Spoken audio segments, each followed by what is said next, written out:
Well, big names and big money are being thrown around on the international art market. More than $1 billion of artwork was auctioned off in New York just in 2 days. Among them is Jeff Koons' Balloon Dog, which sold for, get this, $58 million.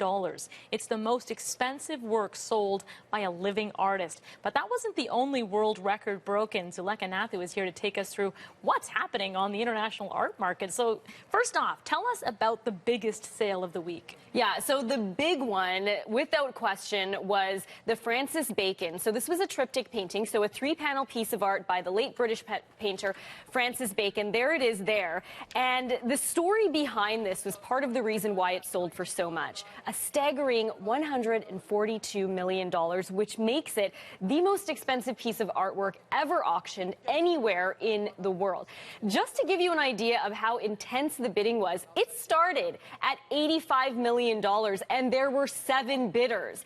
And it became so intense, one of the bidders actually said she was bidding for someone on the phone. She was only able to get 1 bid in, and she barely could get her hand up to get in there. So that gives you an idea of just how intense that fighting really was. But this is a portrait by an artist, obviously, of an artist. And that's partly why it's so rare. And because it was 3 panels, they had actually been owned by 3 different people and came together, which made it even more of a rarity. And it's called 3 Studies of Lucian Freud. So that was interesting. But the big question is, what is going on? I mean, with this one, with the Koons that you mentioned, and this is one of the art experts that we spoke to. This is what he said. He said that, yes, the economy is getting stronger, but it's also, there are just more billionaires in the world now than before. In fact, since 2009, it looks like investment and purchases in contemporary art around the world has gone up, according to some, by 2,000%.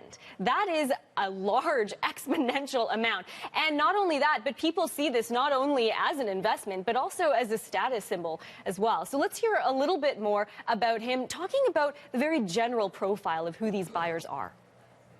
Their collections, but what we're finding now, and there is more and more almost mystery surrounding it, is when you really do open it up to global collectors. There can be a collector in Russia or in Asia or Brazil or all of these countries where they may not be known, and in some cases, as we know in the past, it's not always exposed exactly who the collector is who acquires these incredible works. Okay, so he was talking about a lot of countries there. Yeah. What's the Canadian art market like?